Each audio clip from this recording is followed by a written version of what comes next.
by now we're live because it's Friday. This is from A to B, presented to you by Awesemo.com. I am Andrew. I have Ben with me. Ben, so close. Both of us. God damn it. Burning the edges last night. Yeah, I I actually didn't even watch the end of the game. I was watching college basketball. I gave up, Yeah, I'll woke up. recap your sweat, but you can talk about how it, like, what happened. No, it was fine. I mean, it's probably for the better that I wasn't paying attention because each showdown. When you wake up, I looked at my account. It obviously had more money in it. Then I went into the tournament. I'm point 0.8 away from solo set. I had a unique team, which was pretty crazy in itself. Could have been massive, wasn't. It happens. Obviously, I'm happy. That makes showdown, which is not certainly not my forte. A good. I'm plus in showdowns now. Yep. No, that's helpful. It was just such a weird game. Obviously, Derrick Henry ended the slate in the sense of there was no ambiguity about captain at all. Like it was just like, okay, you're just playing five flex players. And that was a Uh, great call last night on the show, which was very helpful. That you said if I have some Derrick Henry, but I'm playing him in captain if I play him. He was yes. only about 25% owned. I'm not sure what percent in captain, but I have plenty of teams that cash that were 75 points, or let me make sure of that. I have teams that cash that were 65 points out of first place. So not that many people had Derrick Henry in cash. I mean, in captain. Some people had him in Yeah. cash against friends of ours. Oof, brutal. Yeah. No, it was. I mean, it's showdown, and it is what it is. And at the end of the game, it's a check down here, a check down there is literally the swings of 100,000. But that's for a lot of teams. So we're glad that we hit on some plays. I thought we broke that down well last night. And now we got a main slate, which it's good to go in with a little momentum. Yeah, definitely, for sure. It'll be a fun main slate today. But just to break down like what the sweat Oh was, yeah, because absolutely. I was awake for it, and Yeah, I was you, in the you chat with our friends. So you came in solo seventh, but me and Ponta both came in at a tie for 23rd. So we were right there behind you. We had almost the same lineup, and so I was talking with Ponta and our buddy Jack during a lot of this sweat, which the sweat kind of came together towards the end. Your team had Derrick Henry captain with Titans defense, uh, Cody Kessler and Dede Westbrook, with Taywan Taylor and Leonard Fournette. So sort of mini Jag stack against the Titans defense. I still think that's like my favorite thing to do. I don't think people do it often enough. Is playing an onslaught against a defense and hoping for some crazy stuff. And then you correlated that with the running back on the defense you're looking against. That worked out well. My team was almost the same, and mine and Ponta's team, who Ponta had three of them actually, so he would have had the big bucks if that had gotten into first. It was just your Taywan Taylor to our Dante Moncrief, and Moncrief actually missed a couple of catches down the stretch, which I was mortified by at the time, and then I realized I was in about 35th at that point, and 25 of the 35 teams ahead of us all had Moncrief too. So it was like, oh, that actually didn't matter at all. It was Fournette and the Titans defense that nobody up top had. So and that was you had them, and so did we. So that was an out for all of us that we were really hoping to get. Fournette kind of okay. So the first thing, I mean, the Dede Westbrook touchdown that was not a touchdown was what propelled everyone. That had you in solo second for a second, and it was like, oh, he only got 1 foot in. They cut to commercial. It's like, well, that's getting overturned, but it was fun. And then it comes back, and it's like, wait a minute. They called it a touchdown. They confirmed it. So it was like, wow, this is lit. Like, I think that put me and Ponce up to 14, and you were in second for a minute. Oh, and then the extra point hurt the whatever. But then Fournette almost he got a little bit done towards the end in that drive. Like, he not picked up a enough. catch for like 12 yards, and yeah, it was very close. Like, if Fournette had, if either Fournette had a little bit more, or that last sack that basically ended the game from the Titans, if he had strip sacked Kessler, like, would have been lit. But Close. No, I mean, yeah, Fournette obviously was the weak link on the team, and the one thing that I mean, again, the tournament, it was so weird because it didn't even become about your portfolio. It just became about your Derrick Henry teams. So like on the whole, I dodged Fournette in the captain a lot. I had him overwhelmingly on my lineups. It was just not captain. I was hoping for the middling performance of like 12. That would have done it, obviously. But it is what it is. It was close. It was fun. I didn't sweat it. I'm glad I didn't. I was sweating Iowa basketball, who, well done, Hawkeyes, easy cash money. Hey, that was a good game. But now we get, like I said, showdown. Both of us, I think we can say this, and it's probably just random, if nothing else.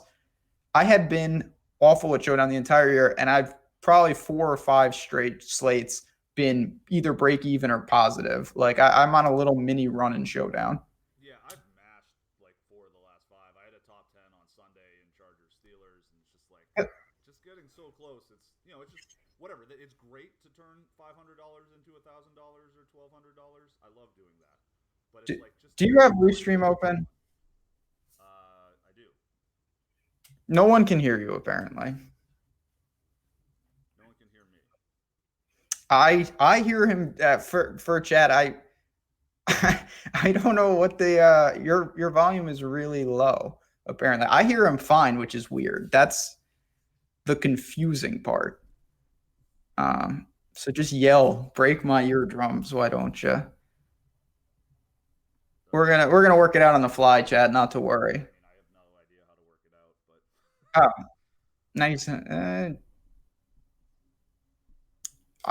I certainly don't know. But unless these 5 people are all in a conspiracy together, you might have some low volume working. Sounds like it. Any better now? That's a question for you, chat, because I can't tell. Hey, Kaz, appreciate that. I know we're working through Andrew's audio right now. Yeah, I can't tell. I can't tell if it's better because it always sounds fine to me. Yeah, there's nothing different on my end is the problem. So unless I wasn't talking into the mic properly, it's all plugged in. Do. What does nope means? No, it's not any better. Good. Fuck it. We'll do it live. Do you want me to just start talking? I'll just have to dominate the talk. No. No. What do you think, kiddo? Well. Yeah, I mean, I don't know. I don't know what to do. So, but this is a bad one, I guess. Yeah, I mean, we're gonna have to figure out your audio, but well, I'm gonna get into the slate. I don't know. Is there do you want to unplug your mic? Will that do it? Still really, but he's lead singer. Yeah, how about definitely a volume issue. Check Slack. Maybe Dan can follow you to freedom. Yeah, I'm on it, but you got to talk about the thing. I'm just wondering, did that help at all? Because I unplugged my regular microphone and now it's just the computer volume. Chat, did that help at all? Question mark. We'll know in a couple seconds, and then we will start to get into this 13-game NFL slate, position by position jangles.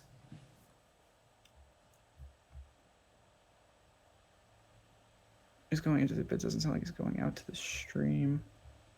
Yeah, sounds better. Bingo. Look at you. All right. Well, take that, fancy microphone. Get out of here. All right. I thought we were done for.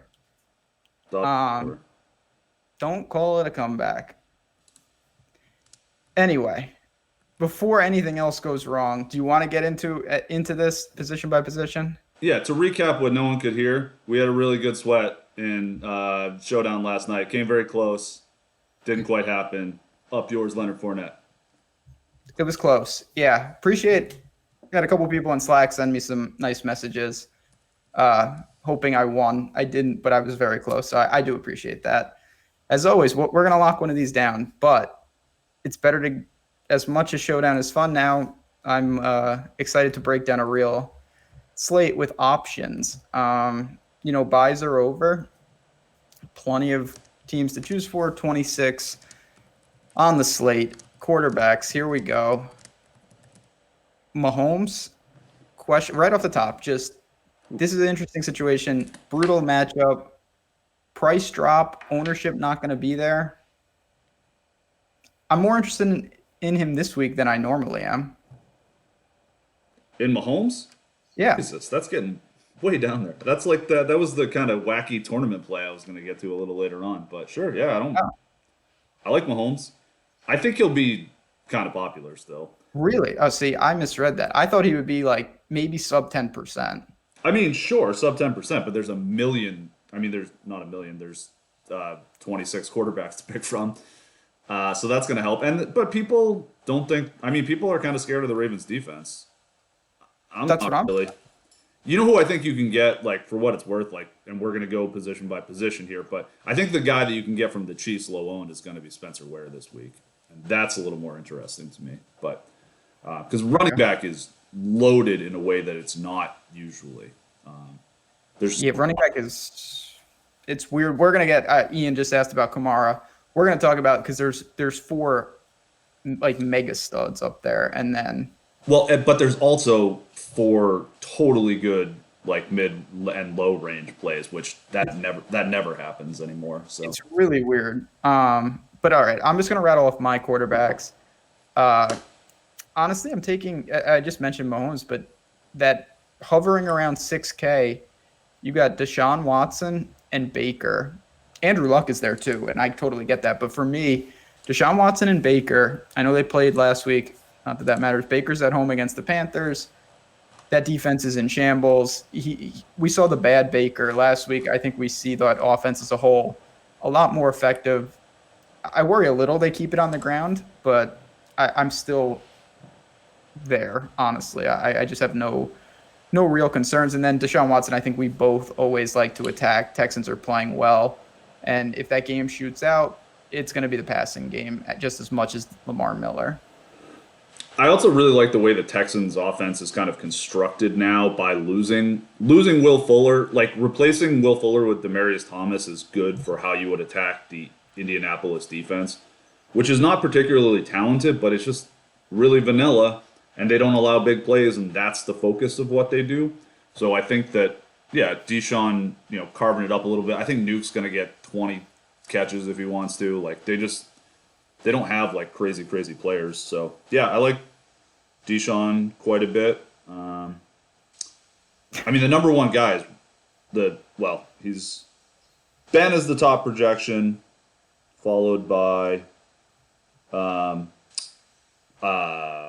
so Mahomes is a little further down, but Ben is the top projection, followed closely by Aaron Rodgers, who is meaningfully cheaper. And I think, like, Rodgers' first cash build, that's where I'm planning on going. He's kind of my favorite guy in tournaments. We'll see how popular, if he's going to be the 12-14% owned guy, which I think he could be. I don't know. I really like Rodgers this week. What do you make of that? I get it. Obviously, at home, Atlanta. On paper, I guess I should say, it makes a lot more sense than when I really look at it. I'm just a little worried at where both these teams are at. McCarthy's gone, new play caller. Maybe they do get a little. I mean, it can't be any less exciting. It can only really help them at this point. I think it's better than it is on paper, if that makes sense. Okay, no, I see how you get there. It's just an unknown. So if this becomes where it's more volatile. If there's an ownership mass, I think there's a reasonable. I mean, Aaron Rodgers doesn't really blow up, but he's the kind of guy. It's not foolproof either, especially if they lackadaisical. I mean, their season's over. But how many times? Sure seems like they hated Mike McCarthy, though. That's what I'm saying. This is an unknown that we don't really know till we see it. Maybe they come out with vengeance and they hang 50. That's why, GPP. I get that. For cash, honestly, I prefer Baker. I just think he's got the floor at home in a game like this. But, I'm never going to argue against flat 6K Aaron Rodgers. That's not at home, nevertheless. Right. See, to me, it's like if you look at the on-paper matchup, like Aaron Rodgers has the highest, value, like ROI projection to me, which is rare. He does not have that this year. And then you throw in the fact that there's a new coach and they clearly hated their old one. Like, I don't know. It strikes me as kind of a smash spot, but. No, I mean, I'm going to have some exposure to him. It's just he's not going to be my top quarterback this week. And that might be what you need to get real leverage depending on how many you play. The one guy we have to bring up, and obviously I'm always happy to talk about him, but Josh Allen, borderline chalk week. Oh, God. I'm not going Absolutely there. Not, yeah. You know, and I'm the biggest fan of his out there, I feel like.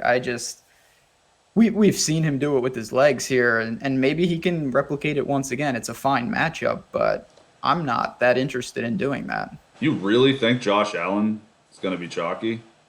Yeah, I mean, Fanfare Sports, which is, I think a very useful thing. Yeah. He's up there like one of the highest in tags and start tags. I'd so much rather play Lamar Jackson than Josh Allen. They're basically the same price. If like Lamar Jackson projects for like 7 more points, if Josh Allen is going to be chalk, like, oh my God, yeah, no thanks. I mean, it is hard to argue.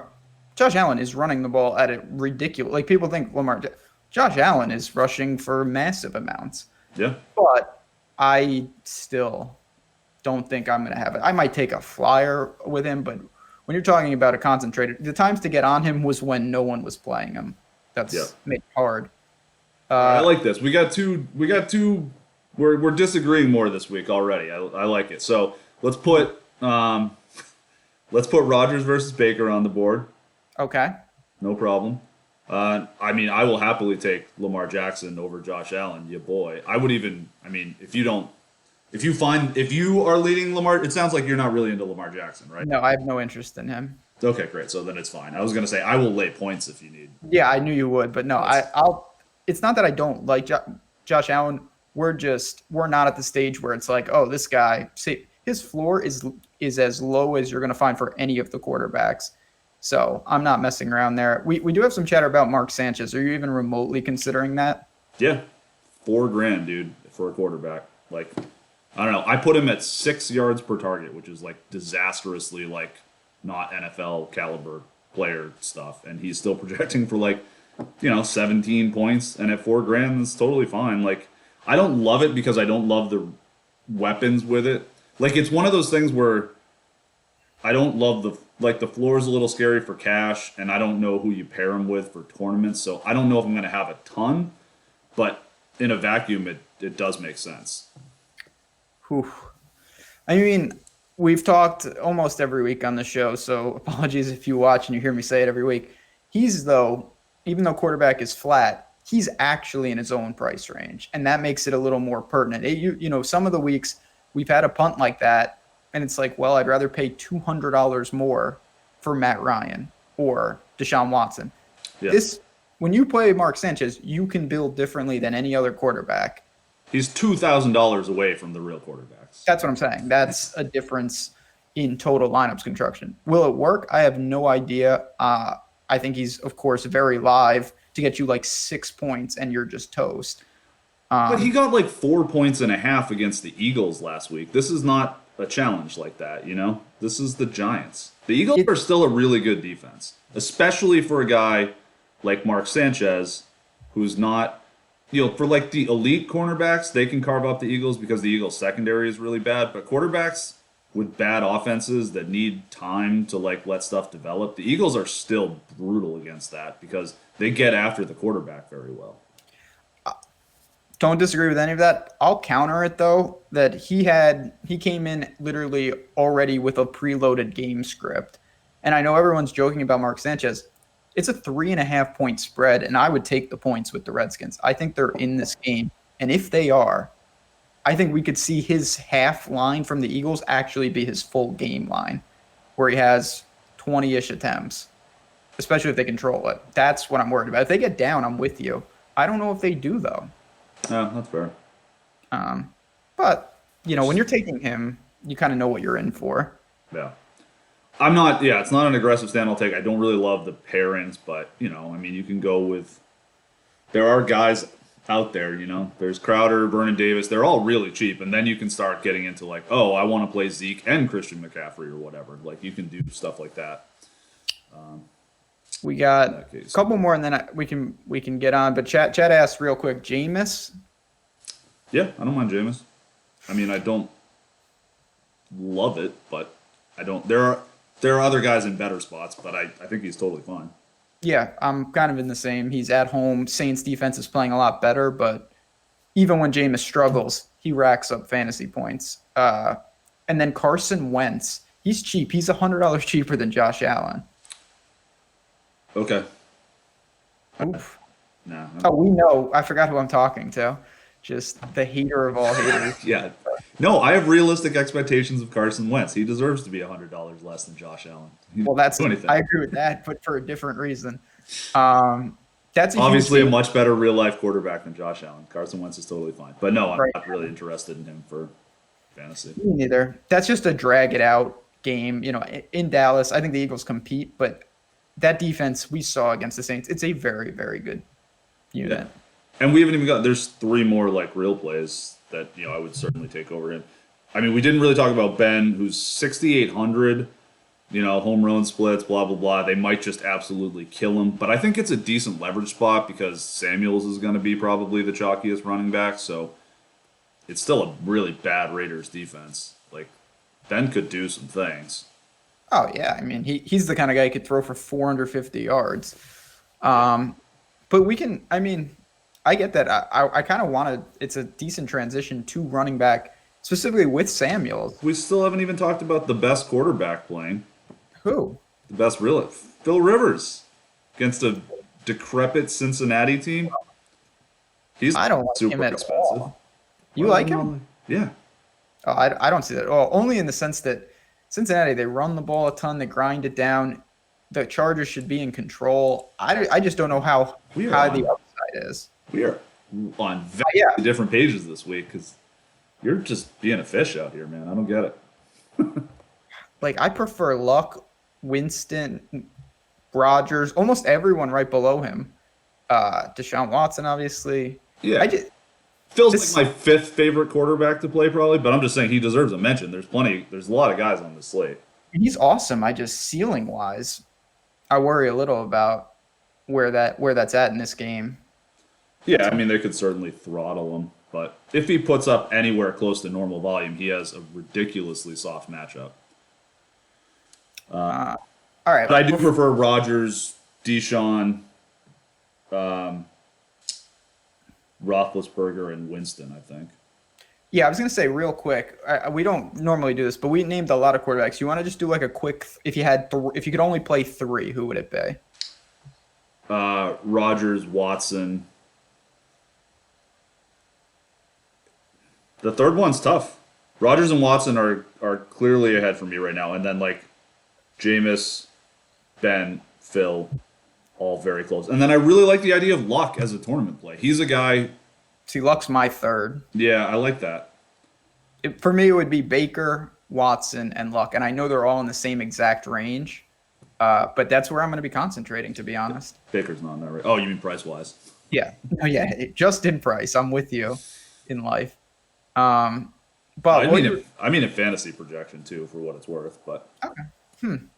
Carolina's defense has been wretched, but so is Baker. So you hate Baker in real life. I know. I have a good pulse on him. Like, I was all over the Texans defense last week against him, and there are certain defenses where, especially aggressive units, he's going to struggle. But when he gets teams he can handle, I really think he can light them up. It's just that makes sense. And an aggressive defense against someone like Andrew Luck can get them into more trouble. Like that's the kind of team, like, or rather, when you've got a real, like, an elite quarterback, like a Luck type, that's when you have teams like Andrew Luck is a guy I'd play against the Philly defense. Mark Sanchez is not. Because like that's a guy who can take advantage of a weak secondary. The Texans also have a pretty weak secondary. That said, like Tyrone Matthew is like one of the best people at covering tight ends in the world, which is weird because he's tiny. But and Ertz is the obvious target for Wentz. Oh, Jesus Christ! I confused myself by Hey, great. Go to Andrew Luck. Put it on Go to the hell, board. Eric Ebron again. Like one more week of fading chalk Eric Ebron, and We're gonna get to him. boy. There's a lot of, when I looked at the slate, we'll get macro for a second. It was weird. Multiple positions, whether it's running back, tight end, there's a small handful, and then there's a cliff, in my opinion. Like, it's not like you cannot play. There are other plays, of course, but there's like stark drops. I did not, wide receivers the opposite. It felt very gradual, the 8s to the 7s to the 6s. But man, running back and tight end this week, it's like you're either paying for the big guns or you're punting, in my opinion. Yeah, and there's plenty of viable punts.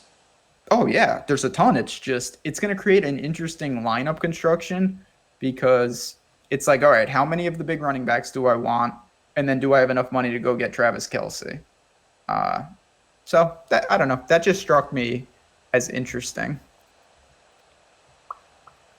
All right, so let's move to running back then. Okay, fair enough. So what you were saying earlier, I know we're starting from the bottom, but Jalen Samuels, if you played Big Ben, would you consider using him with him? It's possible. I don't know what to do with that Pittsburgh situation right now. My lean, what I want to do rather, not my lean, what I would like to do is hear something, maybe not like a full on like, hey, it's a straight committee, but like, isn't Jalen Samuels going to be 8 times as popular as Stephen Ridley? Yes, I think that's fair. Now they're projecting for a pretty even split. Like, no one really knows what's going on. It's like, yeah, Samuels lead back, but they're both going to get work. The Steelers don't really do that, so that's a little scary. Like, but I think there is a hot hand potential. Samuels has not been effective this year. So, like, if he struggles, I mean, Ridley was a starting running back in this league for a while.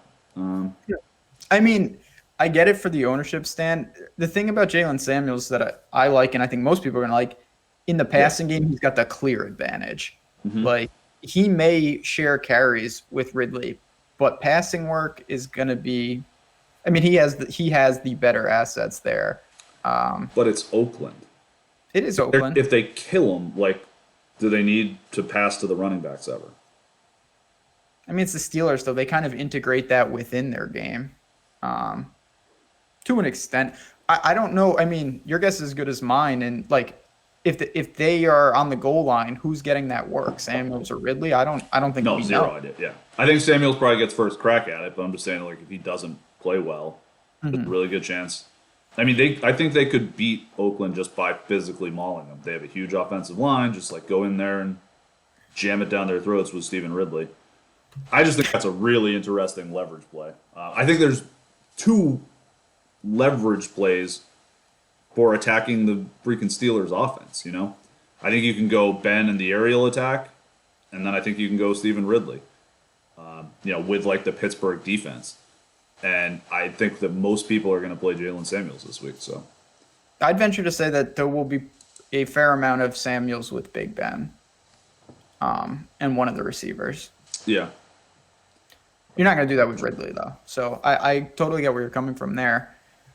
And we're going to get to them. There's a boatload of other guys in the exact same price range as the Steelers guys. It's a really weird dynamic.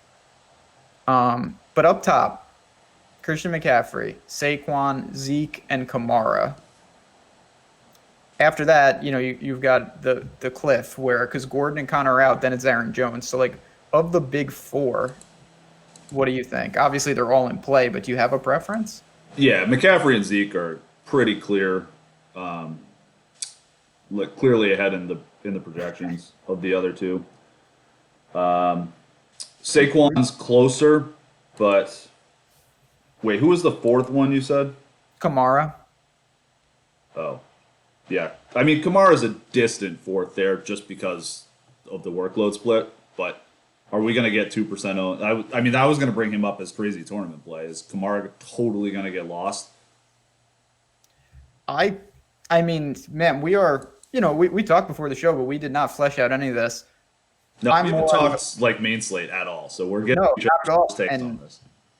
If I had to rank those, and this is including everything, ownership, price, Right. No, I'm with you potentially on ownership. I was going to argue like Kamara is my crazy play of the week, but he's a clear fourth in projection just because he's got a bigger guy to worry about. You know what I mean? No, that makes sense. Obviously, Ingram is a substantial piece of the Saints offense at this point. I like Kamara and I like Saquon. We saw the Redskins defense quote unquote limit him, and they did a good job.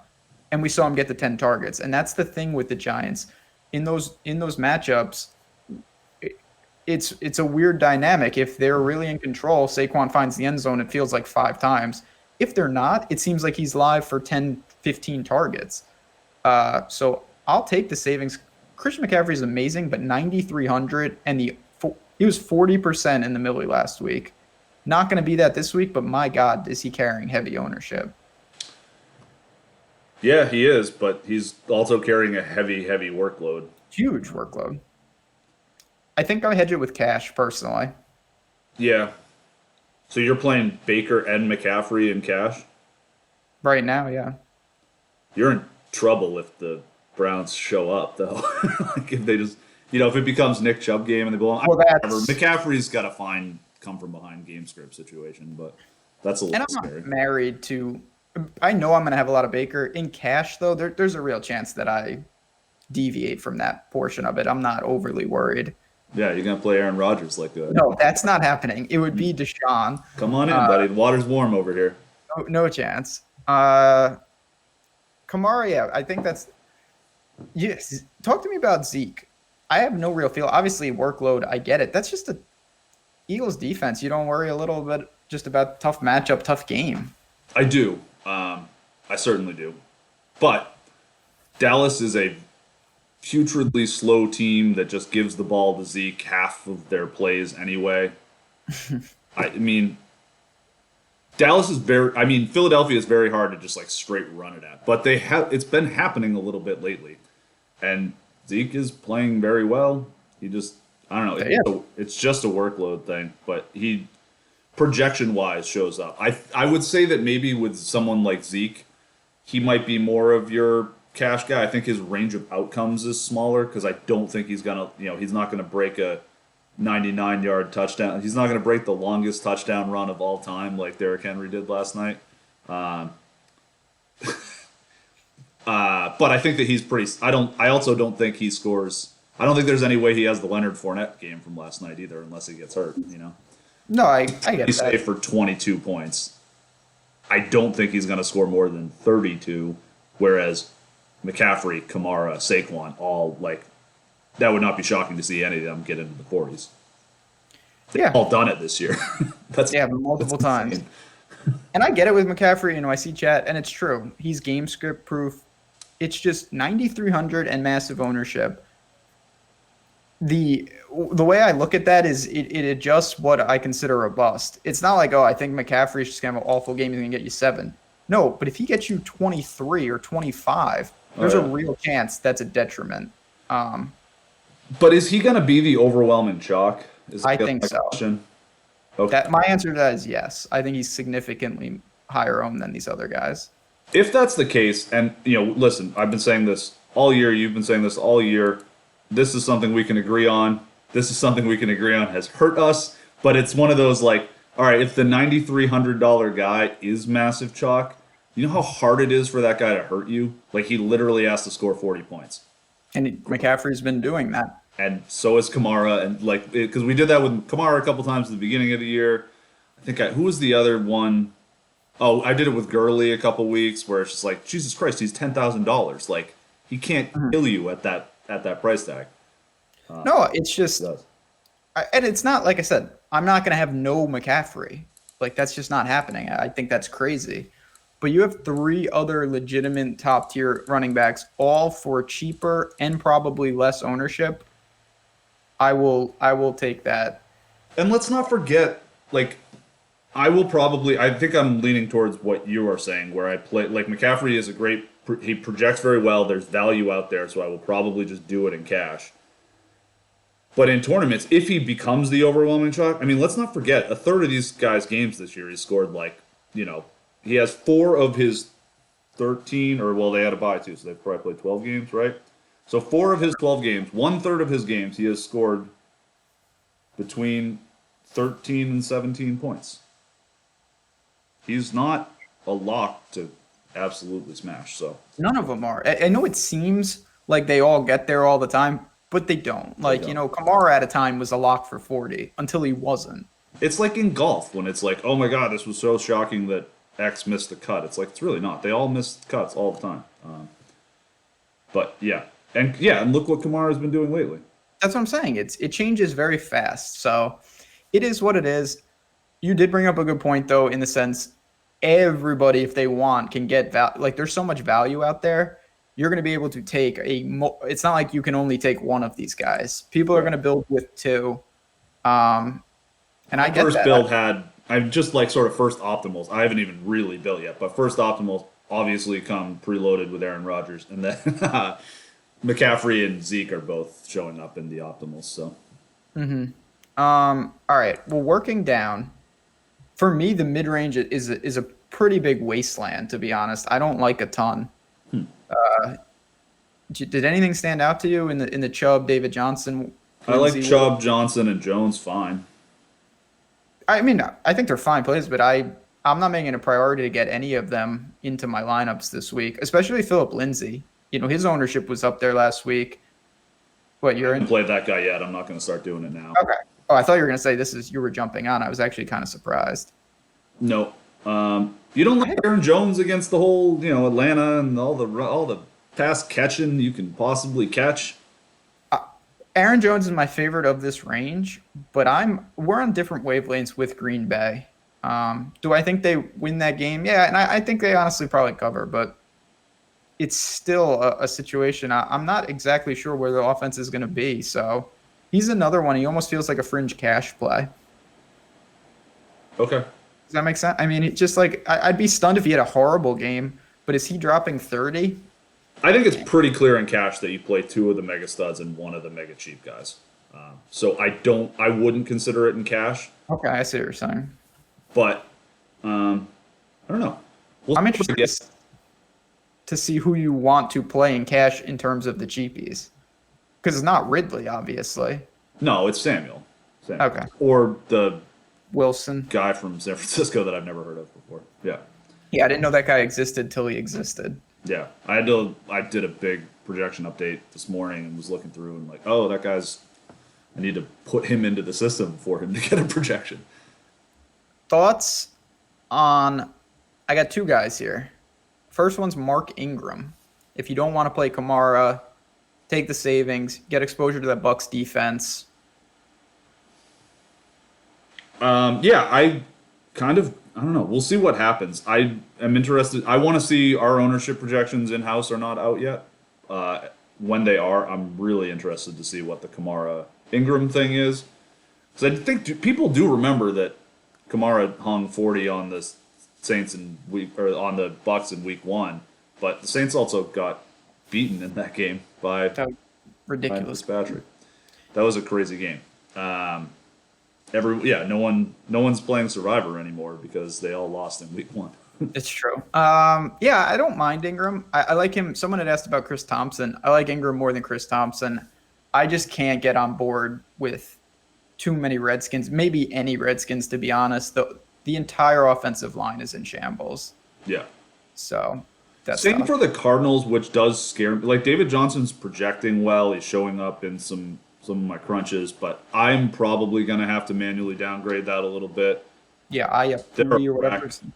Detroit's been much better against the run lately since they got Snacks Harrison. I don't know. No. Chubb, though. I think Chubb and McCaffrey is kind of an interesting combo. Or Chubb with, like, Cam and a receiver. I don't know. Carolina's a bad defense, and that where is Cleveland going to want to take advantage of that? They're going to want to do it with the run first. They're not going to want it to let Baker throw all over the place. So if that works, and I think he's expensive enough, and like there's enough other options that he doesn't stand out, but he's live for that. Obviously not like what Derrick Henry did last night, but that type of game where more like 150 and 2. But like saw him do that. Yeah. And I'm going to have some Chubb mostly. Not even that I love the play. It's because I like Baker so much that I'm not going to just hitch my wagons to the Browns' aerial attack, I will hedge it with some Chubb and say, all right, maybe they do control the game on the ground, but not overly exciting. Then you scroll down. I don't mind Shady. I know that's just crazy, maybe, but yeah, I'm not doing that. But okay, that's fair. That's a deep one. Let's get to the punts. I think everyone. Well, I'd rather play the one other like low mid-range guy that disappointed everyone last week. I think Where might be 2% is Where giant home favorite for the best offense in football. Well, maybe the Rams are the best offense. The Rams are the best offense in football, but the second best offense in football. I don't know. I mean, Baltimore, yeah, they're a tough defense, but he's only 5,200. Like, I think that's a real nice spot. he needs to get involved in the passing game. We didn't see that last week. Right. He was out there, but That's also because Oakland hung with them, which was weird. I don't expect Baltimore to hang with them. I didn't expect Oakland to hang with them either, but I certainly don't expect Baltimore to. Man, no love for Baltimore? No, Baltimore's bad. So is Oakland, but like, I mean, it was Pat Mahomes was just like really bad last week. Whatever. It's like he's been amazing this year. He's had an amazing fantasy year. Chill out, everyone. He had a bad game last week, and that's what a big part of what allowed Oakland to hang around for so long. I wouldn't expect that to happen again. I don't know. They've been doing it all year, but Baltimore just doesn't scare me with their defense. Yeah, I thought that last week, but that defense did look good. Oh, right. I forgot about. Okay, so you got some recent. I mean, whatever. It happens to everyone. It certainly happens to me. But you got murdered by Baltimore last week going after him. Can confirm. But in chat just now, and this is a guy I wanted to bring up, Tyler Holbrook. You just stole my thunder. Ty Montgomery. If you do think that the Chiefs get out to a lead, and I think most people do, he is sneaky. I played him last week a little, and in a game flow that was not good. He hasn't been awful. If it gets out, Gus Edwards is not the passing guy. I think you could see Lamar Jackson give him a ton of work if they're playing catch up. So that's a real dark horse because there's so many values down here, but I like that call a lot. Okay. I've got a guy I think we can agree on. Who? Finally. You're like, who? Yeah, who is this guy? Our boy Justin Jackson, the showdown king. You know, come on. I don't want to. Let me just ask you this, because this is important. Do you think that Justin Jackson gets a different role because of what we saw against Pittsburgh, or is it going to be the same thing with Eckler and him? I don't really know, but like they use their running backs in a way where they're all pass catching and rushing, but Justin Jackson is certainly more of a prototypical runner than Eckler is. Eckler, I believe, is a little bit banged up too. So I don't know. I just think there's a good chance that Justin Jackson is their hammer. And so if you hate Phil Rivers, you absolutely hate Phil Rivers. You think he's the worst play of the week. You don't think there's any chance he meets value, let alone smashes. You say, bye-bye, Phil Rivers. Then why wouldn't you play Justin Jackson? Like, Cincinnati is awful, right? The Chargers are going to do something good. Who's going to do it? You know who's going to do it is Austin Eckler. He's an afterthought. And we'll have to see about him being banged up. But talk about people, you mentioned Spencer Ware. Austin Eckler has been abandoned immensely, and now this Jackson thing, and I get it. Both of us were super heavy on him in Showdown. I was stunned they didn't give him more work early in that game, and he performed great. He should get additional work. I don't think it's out of the realm of possibilities that Chargers move the ball through the air with their running backs, and that's back to Eckler. So I get it, but I prefer Jalen Samuels and Jeff Wilson over Justin Jackson. Yeah, I think for cash I do too. I don't think Justin Jackson will be popular.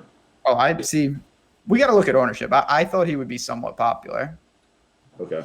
I don't know. Maybe he will be, but I would think that Austin Eckler would be the guy that people. I don't know. We got to figure out what to do with the Chargers, man, because that should be one of the biggest blowouts of the week.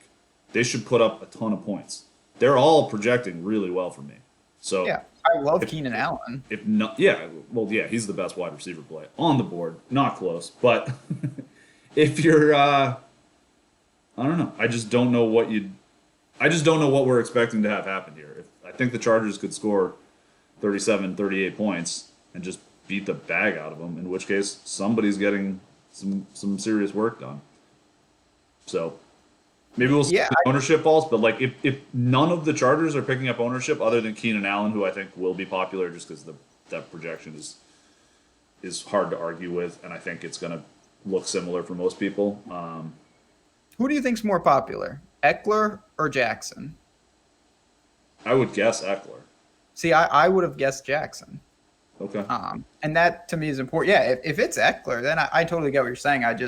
It's rare I think a lot of people are just assuming that the Chargers flip it and they give the prototypical, and that's Jackson, first crack, and Eckler goes back to his kind of role with Melvin Gordon. Right.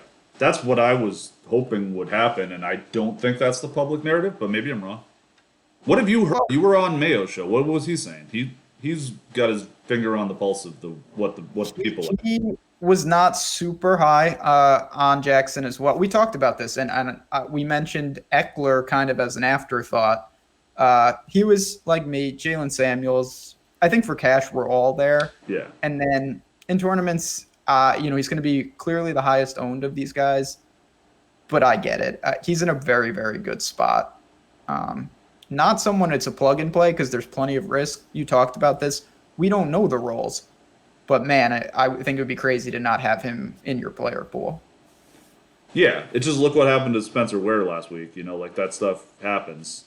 Same exact matchup. Mm-hmm. Yeah, I mean, Ware was like 70% owned. It was absurd. Yeah. As he should have been, but it's not immune.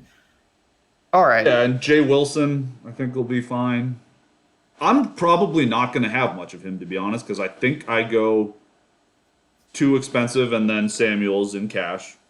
And if he's going to be almost as popular, if he's also 20% owned in tournaments, like I can get under that.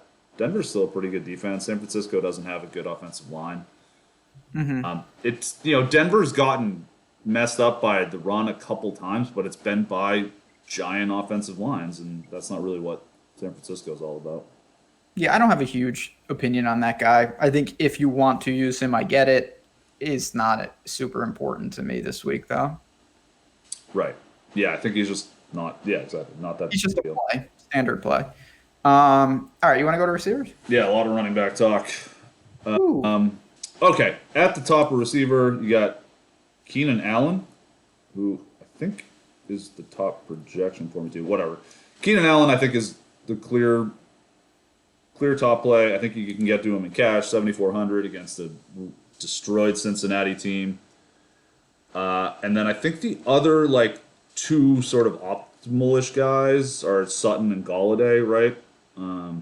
Ooh, Golladay, really? Yeah. You don't worry about Peterson at all? Sure. No, Patrick Peterson's awesome. No, it just seems he's really good.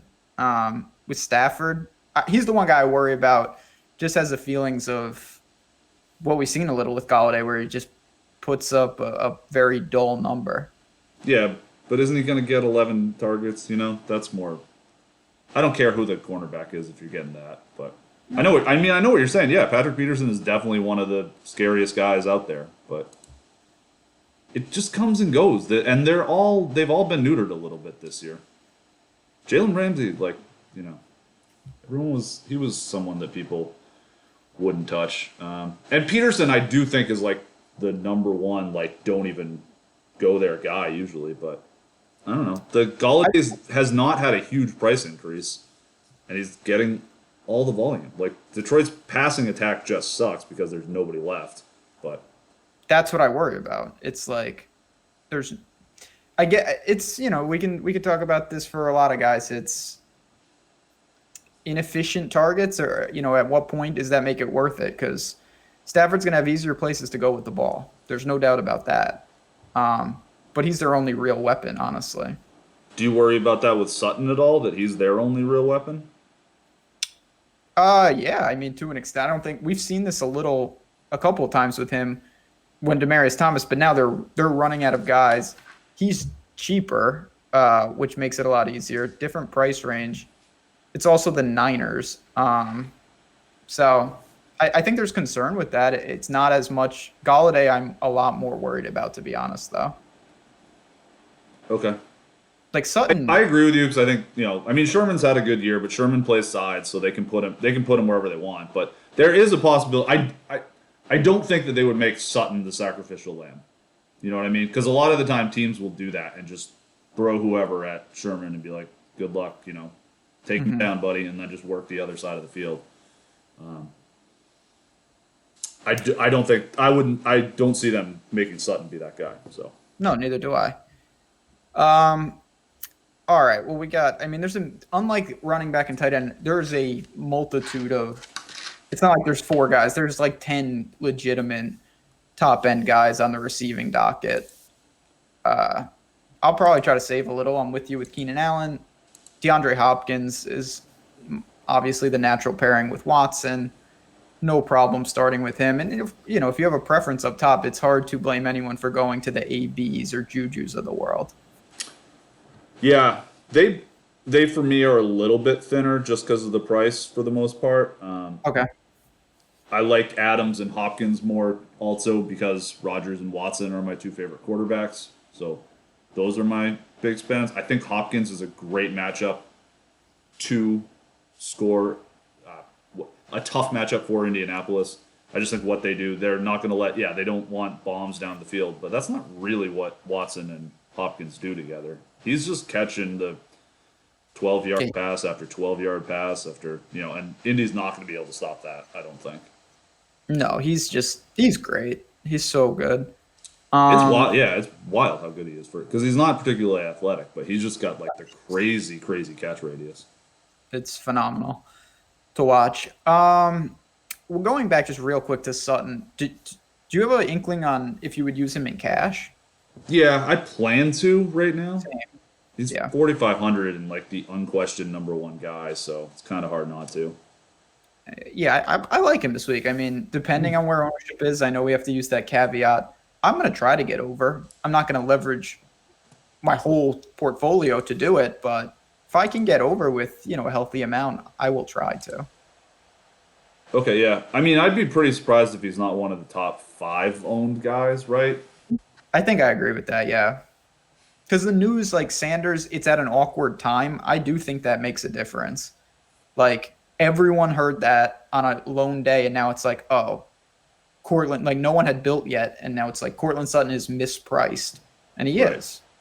Right, yeah. Emmanuel Sanders, for those of you that haven't, I think everyone has at this point, but he tore his Achilles in practice on Wednesday, so yeah, tough break for the guy. Always liked him. So now, yeah, they have. I always liked him, and he's played on like my 2 least favorite teams. Like the 2 big Patriots rivals in his whole career. It's weird. I like him too. I mean, I've always liked him and Demaryius. I'm a fan of both of them. No, I like Demaryius a lot too. I mean, I more actively rooted against Demaryius back when the Pats and Broncos had a legitimate rivalry. But Demaryius, like another combine freak, so do like him. Go ahead. I don't know. I think that, Pittsburgh people is interesting. I don't think that they would be as popular. Maybe I'm wrong there. Tyreek Hill looks to be popular again. It's kind of a scary fade, but one I'm certainly willing to make. Okay.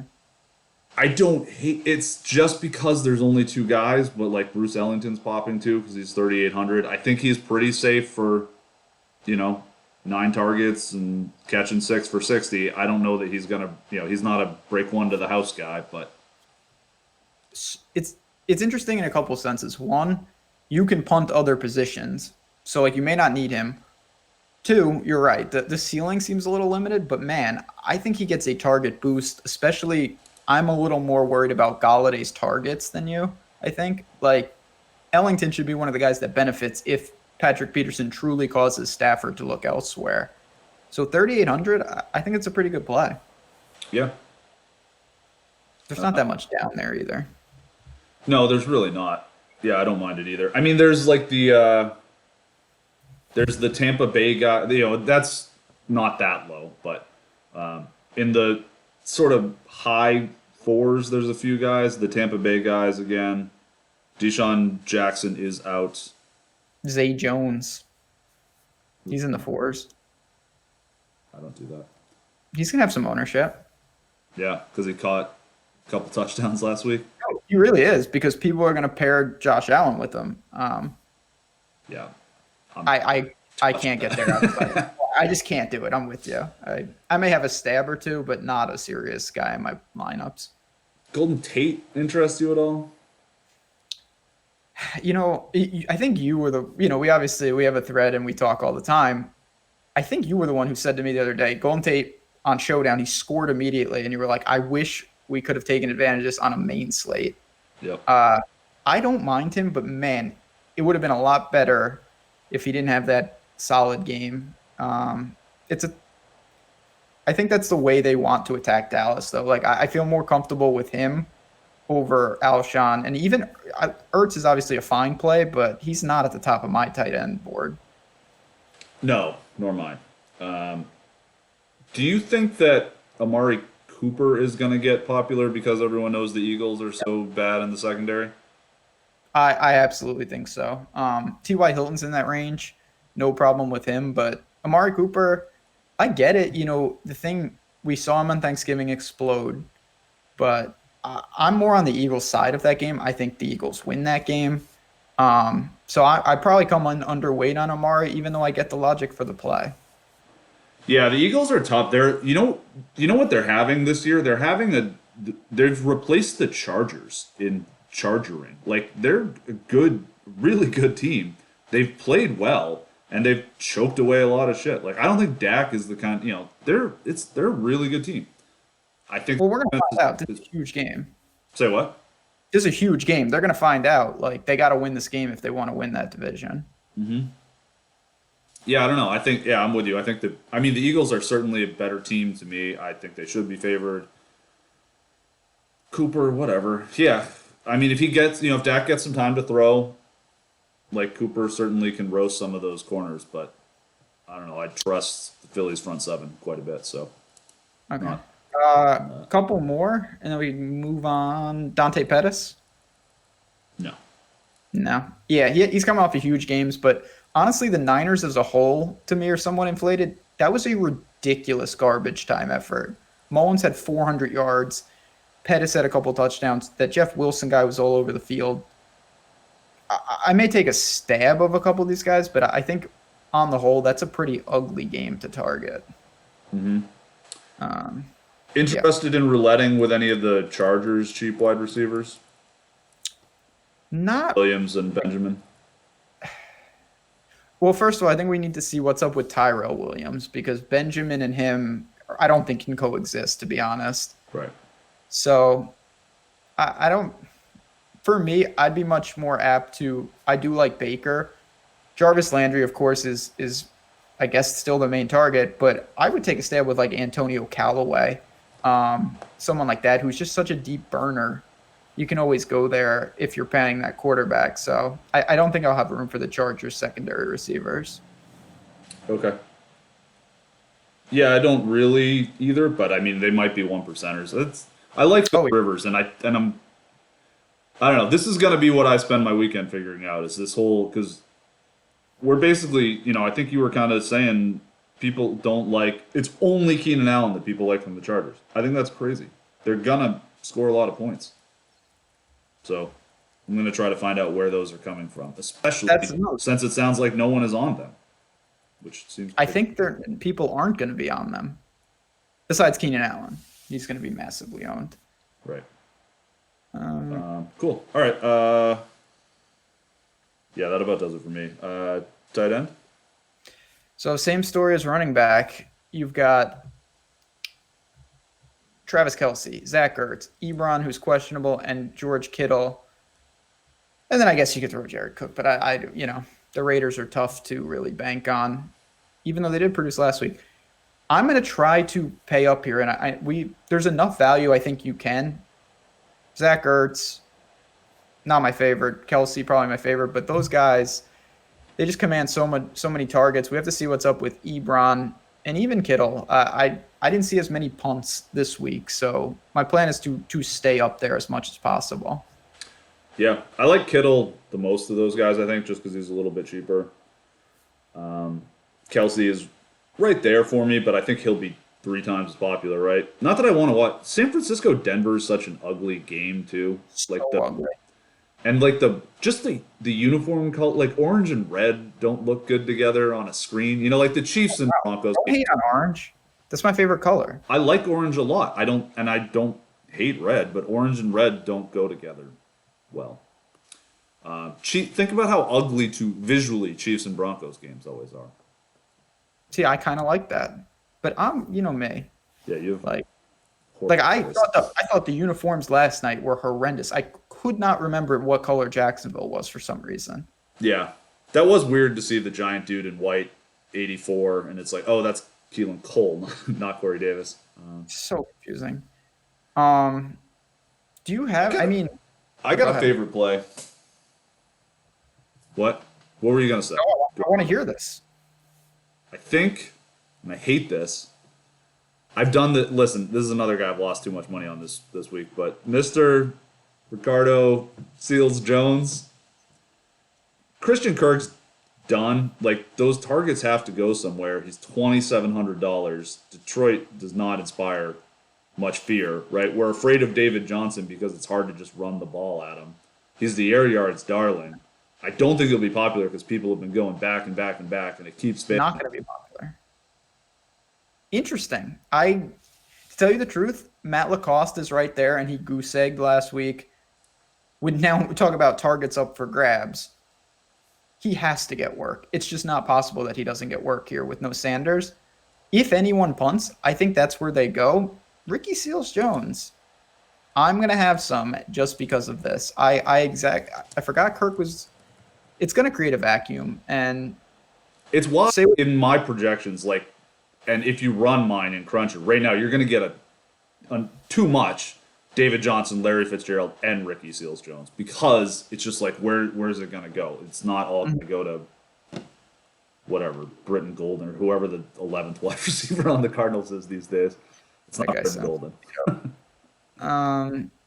Look, yeah, Lacoste is someone that I'm gonna go back to. I took some last week. He did nothing, but Sutton is the kind of guy to me. He kind of does what he does, and maybe he gets some extra opportunity. But he's a big body, like red zone, throw it up. He's not the kind of guy where it's like, oh, we're just gonna pepper him with targets. I don't really see that, to be honest. I think the game is ugly enough where maybe none of these guys really get a huge boost, but Lacoste is going to get at 2,700 enough targets to justify taking some stabs. Yeah. You don't like him? No. I mean, he was the guy that popped a lot in my stuff last week, and It didn't work. I didn't really end up getting to him just because he's not.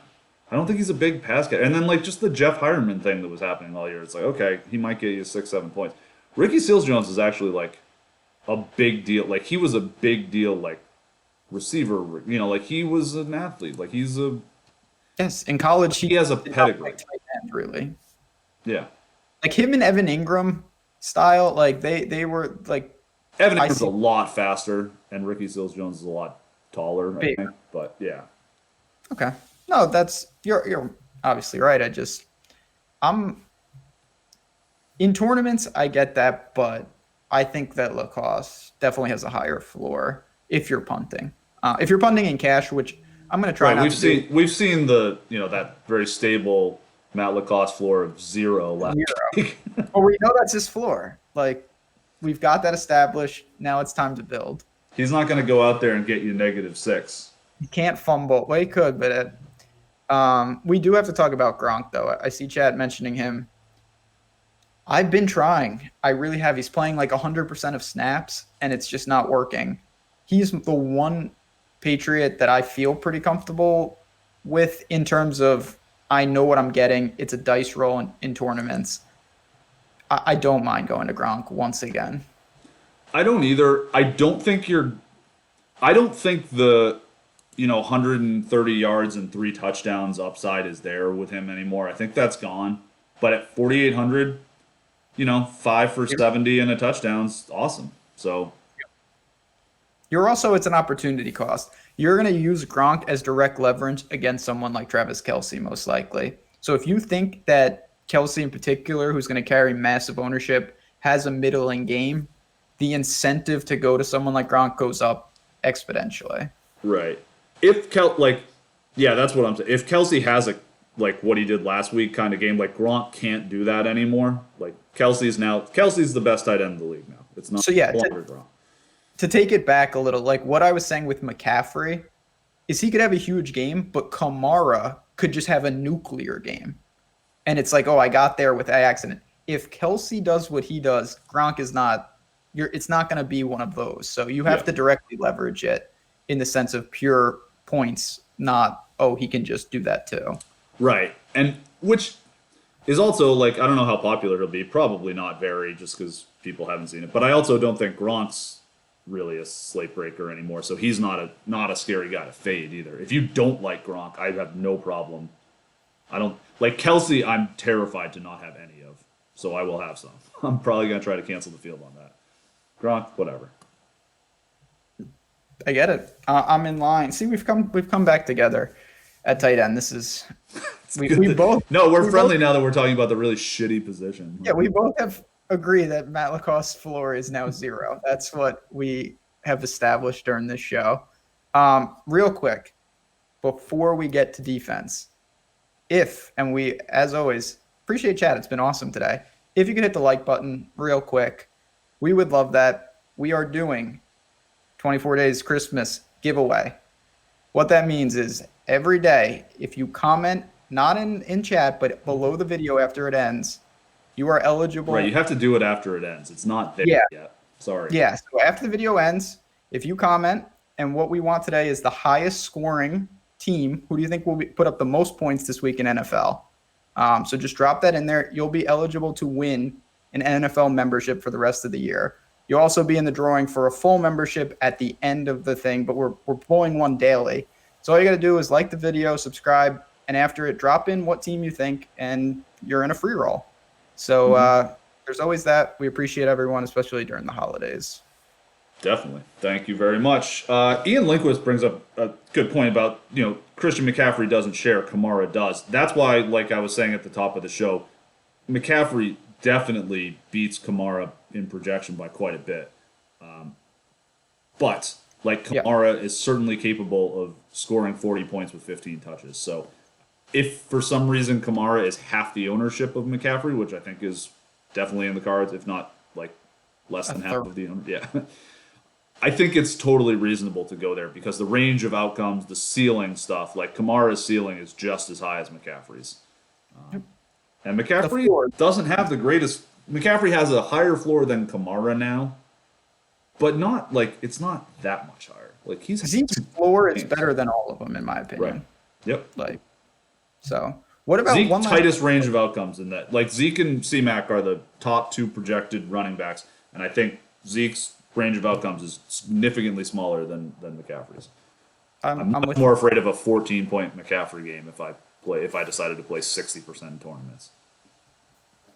No, fair enough. Last tight end, and then we will move on. You mentioned the Pittsburgh guys. Vance McDonald, they can attack any way they want. That could be a cheap way to get exposure, and it's Oakland against tight ends. Right. Aren't they the worst in the league again? It's 7 years running or something. It's unreal. I don't really understand. Now, whatever. I don't understand that. I think that's fine. Just be prepared. It's the Steelers. He's not the first, second, maybe even third option. So limited touches, but we've seen some upside from Vance McDonald. We have. I don't hate Jared Cook coming back the other way too. Pittsburgh is good against tight ends, but not against guys like Jared Cook, or Travis Kelce, or the freak tight ends. Those aren't the guys that are more receivers than they are tight ends. Pittsburgh's not very good against. So they also don't have the Raiders have nobody. He's the only guy you can even remotely bank on getting some looks. Yeah, Jalen Richard will get his 14 points. He always does. Oh, actually, I was just thought of this, but we were kind of talking about Pittsburgh guys before. If James Washington is a healthy scratch again, I'll roll it on Justin Hunter again. He's gonna be that open again. We got to see what his wrist is like. Right. But he's big and fast, and Oakland is old and slow. Like if he's in there playing some snaps, he'll get a shot or two.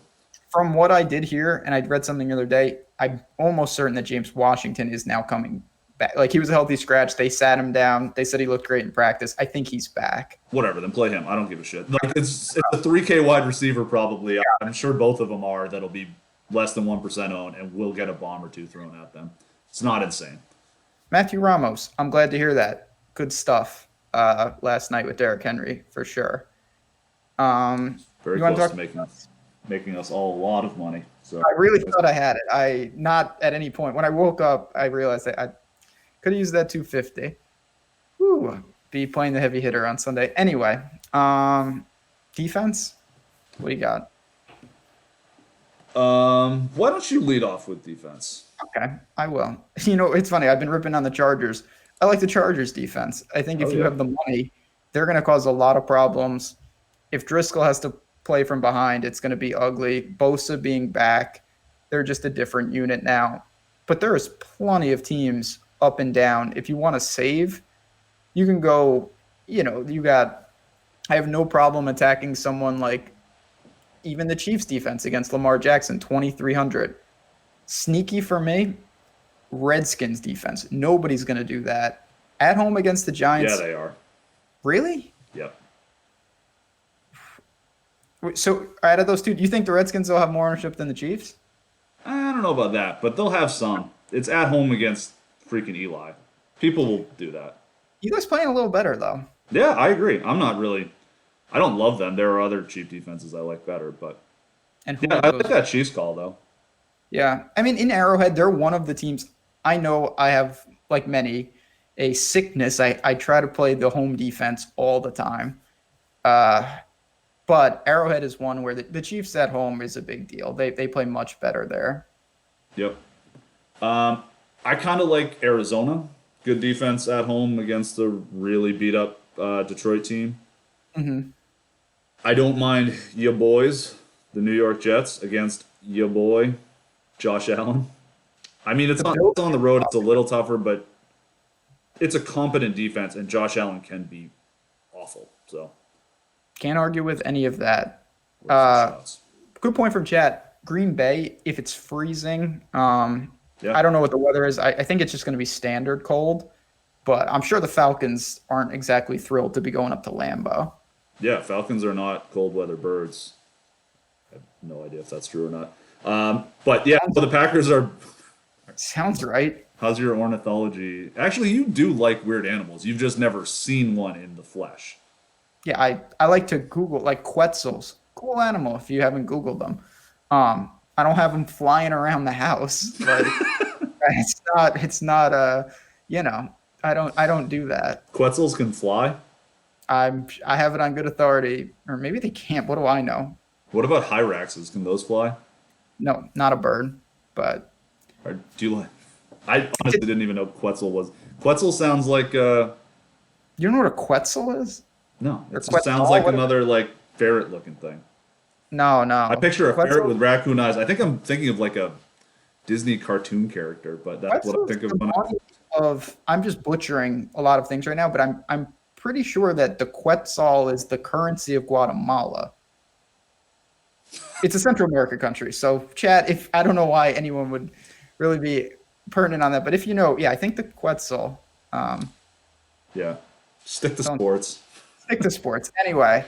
No, I like I do like the Packers. I think that's a good call. Their defense is really hurting, like really hurting. Sort of like Julio too, but like, man, 2,100. I like Aaron Jones as a weird tournament play. I don't know. It's not so crazy. It's popping a little bit in projections. Part of that is because Atlanta's a decent offensive line, but they're bad on the road. And they're 2,100. It's not crazy. I do think the Chargers are where I'd like to be able to spend up for them, or the Steelers. Like I know that's on the road. I don't care. It's the Raiders. There's plenty of options. This is going to be a situation I'm comfortable building without a defense and truly seeing where I land, because I can find one I'm okay with in pretty much any price range. Do you think people will play New Orleans? I don't think so that much. And I like, against Jameis, we've talked about this 100 times. Jameis could play well in terms of fantasy, and New Orleans defense could be the defense that you wanted. Yeah. So they've got all these like wild card ball hawks in the secondary too. So it's like, yeah, they could give up the long dong to Mike Evans and run one back. Like, yeah, there's a legitimate chance that the Bucs score like 35 points and the Saints defense has over 10. Yep. I'd rather they score 33 in that case, or 34, but no, you know what I'm saying. 35 is when it gets to ugly. That's when it gets to -4 points. Believe me, I can attest to that, because I have to be on the short list of people who have finished with -4 from their highest exposed defense. I had the Bengals, I had the Jets. I think I had one more this year of just the full on no stats accumulated. Yeah. Negative. No stats accumulated and 35 plus points given up. That's the nut level to do that. The real accomplishment, I think we brought this up on Three Fellas that week, is like the real accomplishment would be doing that in captain. So it's a -6. That is, I'm still working on that one. Life goals. And yeah, it's supposed to be wet. Like Tampa's a mess. It's going to be sloppy. That's a game where I know everyone thinks it shoots out. There's going to be points, but the defenses are not an afterthought. Tampa's defense, afterthought. The Saints defense is not. Yeah, Tampa's defense bad. The guys will really live up to his name this Sunday. Nice, I like that. Good call. Yeah, I see what you did there. Anything last? I have one thing I want to get to, but do you have any football thoughts? Anything else? Any football thoughts? I just talked about it for an hour and a half. Okay, it wasn't an hour and a half. We had to fix your volume. We got the epic. Everyone loves to hear the stories of other people's lineups, and I got to tell the epic tale of mine. People's lineups. But yours, listen, mine was the favorite over yours because I had Moncrief to your Taylor, and Moncrief continually. But the difference between mine was $400 and yours was $7,000, and I was a massive favorite over. But the point is, I had no chance to get to that $7,000 anyway because a lot of people ahead of me had Moncrief. So I'm happy that it worked out the way it did, fella. I wish it worked out just the optimal way, which would have been me winning. Yeah, but Fournette with another catch or two would have been a different story. Nice. Speaking though of $100,000, before we go, we do like to have a little fun on this show. There is a bet going on as we speak in the poker world, and it is a guy who is that these two guys. One of them made a bet that he could spend 30 days in complete darkness in a bathroom, no electronics. He gets food. That's about it. For $100K, and it's an even bet. I think it's one of the worst bets I've ever heard. Shout out to the research department real quick. Thank you, Lee. Lee in stats and research. A U.S. dime and 3 pennies gets you a Guatemalan Quetzal. Thank you, Lee. I feel justified. That's that Jeopardy knowledge. You literally said, I don't have Quetzals flying around the house. I don't know. I don't understand how this... What? No, it's a bird. They have a bird on their currency. Oh, it's a bird and a currency.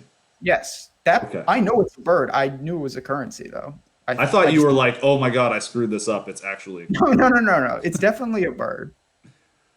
Anyway, that guy's an insane person. I couldn't do it. I don't know how much... I'd try it on a free roll, obviously, but like I don't know if I'd try it at 10-1 even. Like, that's so hard to do. Then this guy's getting even odds for a bet to go in total isolation. You don't have a clock.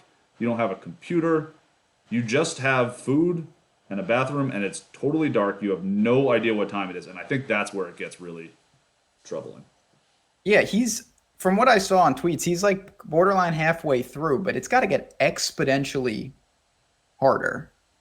Well, because at a certain point, what happens to you is it's like you don't know where you are in this bet, right? It's like he's 2 weeks in now, but he doesn't know that. He might think there's half an hour left. Or when there is half an hour left, it might feel like there's 2 weeks left. And at a certain point, you're just going crazy. And yeah, I mean, I know about like I've definitely spent. I've probably done this almost by accident a couple times, but you're gonna need electronics. Like, that's brutal. So that was just something of note. We stumbled upon it. I found that outrageous. I'm all about weird prop bets, but man, that's a brutal one. True thing, Ramos. No way I can spend 30 days in a bathroom in the dark. I'd miss the rest of the NFL regular season slate. That's right. That guy's getting maybe $100,000 out. Think of all the EV he's losing in the Millionaire Maker. All you got to do is win the million, then you amateur hour. Just smash Showdown. That takes me like 2 hours to put together those lineups. Come on. But think of all the Showdown lineups he can make if he wins the bet. Like, damn, dude, I hadn't thought about it like that. Mm-hmm. See, I would have free rolled if I would have won that $250K. I would have free rolled you to do this. But I'd have to I would have taken you up on the offer. You know, I have to convince friends to take my dog. I honestly think I would lose it after like 3 days. I wouldn't do that for any amount of money because I couldn't win the bet. I'm not able to do that. It's a guarantee. Right. So there we go. But the Quetzal. That's the moral of this story is the Quetzal. How many Quetzals is $100,000?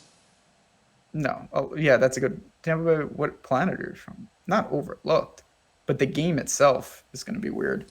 No, you said the Tampa Bay defense will be overlooked. That was a joke. Oh, yeah. My senses of humor. I got it. For those out there, that was a joke he was making.